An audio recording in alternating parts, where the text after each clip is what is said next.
जय हिंद प्रियजन और डीके चैनल में आपका स्वागत है। मैं हूं आपका चहीती डीके जी। मेरे साथ हैं प्रोफेसर नवल किशोर यादव जी हैं, जो शिक्षकों के, अभ्यर्थियों के, विद्यार्थियों के दिलों पर राज करते हैं और उनकी जो दर्द है, उनकी जो पीड़ा है, ये पक्ष में रहे तो भी, विपक्ष में रहे तो भी ये उठाते रहते हैं हमेशा मुद्दे को लेकर के। तो कहना ये चाह रहे थे सर कि बीपीएससी जो है, ओवर एज वाले जो विद्यार्थी हैं, जो छट गए हैं फॉर्म भरने से, उस पर आप क्या कहना चाहेंगे? क्या आप विद्यार्थी आपके पास भी आए होंगे जो ओवर एज में छट गए, उस पर आप क्या कहना चाहेंगे? एकदम उनका इंतजाम हो रहा है, उनको भी परीक्षा में भागीदारी मिलेगी। पिलैया के भागे सिकहरवे टूट गया।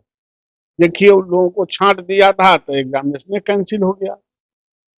तो जब हम व्यवस्थित करना चाहते हैं राज्य को, और राज्य के जनता को, राज्य के नौजवानों को, लड़के लड़कियों को, तो आप जब परीक्षा नहीं दिए इतने लंबे समय तक, तो उसमें जो आप कंडोन करेंगे ना एज का, तो उन लोगों का भी हम लगे हुए हैं, और हम ही नहीं और लोग भी लगे हुए हैं, इन लोगों का भी व्यवस्था है कि बार बार आप ही इस चीज को मुद्दे को उठाते हैं। नहीं, चूंकि हम कम पढ़ल लिखल हैं, इसलिए पढ़ल लिखल वाला के साथ डॉक्टर हैं आप, प्रोफेसर हैं आप। हम लोग तो डॉक्टर तो हैं, प्रोफेसर हैं, लेकिन हम क्योंकि आखिर शिक्षा और स्वास्थ्य को कोई देखेगा कि नहीं। शिक्षा और स्वास्थ्य पर जो 100% लोग डिपेंडेंट हैं किसी देश और किसी राज्य में, तो उसके उस डिपेंडेंसी को खत्म करने के लिए, कम करने के लिए, और लोगों को उत्साहित करने के लिए भी एक सोसाइटी में टीम चाहिए। तो आप लोग जैसा आदमी जब मिलता है तो हम भी उत्साहित हो जाते हैं और उनके संघर्ष को आगे बढ़ाते हैं। तो बीपीएससी टीआरई 2.0 भी संभवतः कैंसिल ही कगार पे है, जिसमें बच्चों इंतजार कर रहे थे सप्लीमेंट्री रिजल्ट के लिए। इस पर आप क्या कहना चाहेंगे? नहीं, वो क्या कर रहे हैं सो तो हम नहीं देख रहे हैं, लेकिन इतनी बात जरूर है कि जिनका एज में कंडोन चाहिए था, उसके एज का निश्चित रूप से हम लोग लगे हुए हैं और उसका इंतजाम होगा। शारीरिक शिक्षक के बारे में क्या कहते हैं? शारीरिक शिक्षक में अनुदेशक में, जिसमें मतलब कि सैलरी के नाम पर मात्र 8,000 वेतन मिलता है, और वो जो है जितने जो रिक्रूटमेंट जो हुए हैं, वो हुए हैं कम से कम विद्यार्थी होंगे 22,500 शिक्षक होंगे। अभी थोड़ा और भर जाने दीजिए, पहले घूस जाए, पहले बैठे दीजिए, तब फिर टांग पसारेंगे। यहू तो 5,000 पर थे ना टीचर, 5,000, 6,000, 7,000 पर, तो कलेजा पर चढ़ के लिया ना, उसे ही कलेजा पर चढ़वा के उन लोगों से भी दिलवाएंगे। अच्छा, गेस्ट टीचर के बारे में क्या कहना चाहिए? जो अतिथि जो शिक्षक हैं, वो भी चाह रहे हैं कि हमको कुछ न कुछ विकल्प दिया जाए।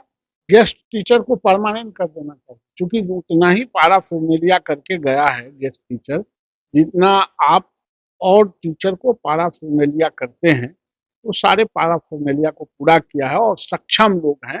इसलिए जो बचे हुए गेस्ट टीचर, कुछ तो चले गए हैं हायर एजुकेशन में और कुछ बीपीएससी में, और जो बचे हैं उनको सबको एब्जॉर्शन करने की बात चल रही है, और उस पर भी हम लोग काम कर रहे हैं। तो सर, ये जो समावेशी जो शिक्षक हैं, जो विशेष बच्चे को पढ़ाते हैं, दिव्यांग बच्चे को पढ़ाते हैं, जो दृष्टि बाधित हैं, उन लोगों को समावेशी शिक्षक, विशेष शिक्षक, तो वो क्या कह रहे हैं कि जिस समय जो शिक्षा मित्र वाला जिस बहाली हुआ था, उस समय हम लोग को भी नियुक्ति हुआ था। अभी तक उनको 38,000 सैलरी हो गया, जो मुखिया के अधीन में किया गया था। हम लोग तो डीएम के अध्यक्षता में किया गया है, फिर भी हमको 14,700 मिलता है। हम लोग ज्यादा भी है नहीं, मात्र 1,000 के आसपास हैं। तो हम लोग को कोई सरकार क्यों नहीं कर रही? सरकार करेगी। देखिए, दिक्कत यह बात है कि पेशेंट है तो डॉक्टर के यहाँ जाएगा।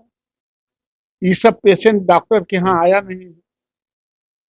डॉक्टर घरे घरे थोड़े घूमता है, डॉक्टर तो एक जगह बैठा रहता है, पेशेंट आता है, बताता है, तो उसका इलाज करता है। 3 महीना धरने पड़ते हैं। हमको पता नहीं, हम झूठ सच बात नहीं बोलते हैं। उनका पेमेंट भी रुक गया 3 महीना। हमारे कांटेक्ट में नहीं थे और मुझे जानकारी भी नहीं थी। आपको थैंक्स कि आपने बता दिया, और आज के बाद से उसका भी दृष्टि बाधित टीचरों को, उसको तो और ज्यादा जरूरी है।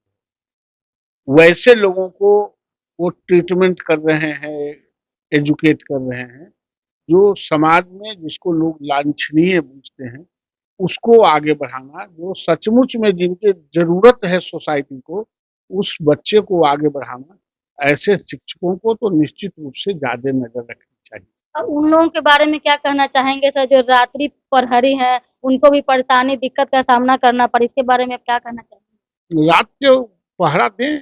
अब बाकी दिक्कत है तो हम लोग हैं, उनको तनख्वाह मिलता ही है। कभी कभी बीच में हो जाता है कि 2 महीना 4 महीना नहीं मिलता है, लेकिन प्रहरी लोगों से मेरा आग्रह है पहरा भी दें। ऐसा न कि वो पहरा देते रहें और सब कंप्यूटर चोरी हो जाए, तो ये अच्छी बात। यानी कि आपका कहने का तात्पर्य ये है कि बीपीएससी वाली जो अभी जो निकलेगा उसमें ओवर एज वालों में छूट मिलेगा, और शारीरिक जो शिक्षक है उसमें भी उन लोगों को भी मौका मिलेगा। निश्चित रूप से। तो ये सब का जो जड़ मेन के पाठक पर ही क्यों रुक जाता है? ये फेस्टिवल को लेकर के, फेस्टिवल छुट्टी नहीं देना। अब बहुत सारा वीडियो आया हुआ है कीचड़ मारते हुए, फेंकते हुए उसमें, तो क्या कहेंगे? और क्या कहेंगे, पागल को क्या कहा जाता है? माथा पगला जाए तो पागल को क्या कहेगा? ट्रीटमेंट की जरूरत है, उसका भी ट्रीटमेंट होगा और हो रहा है। तो वो तो सुनने में आ रहा था कि वो कहीं जा रहे थे फिर आ गए वापस। अरे जाए कि आवे, उसको सस्पेंड करना जरूरी है। कहीं जाएगा तो सत्यानाश न करेगा, उसको सस्पेंड होना जरूरी चलिए सर, बहुत बहुत धन्यवाद। जय हिंद।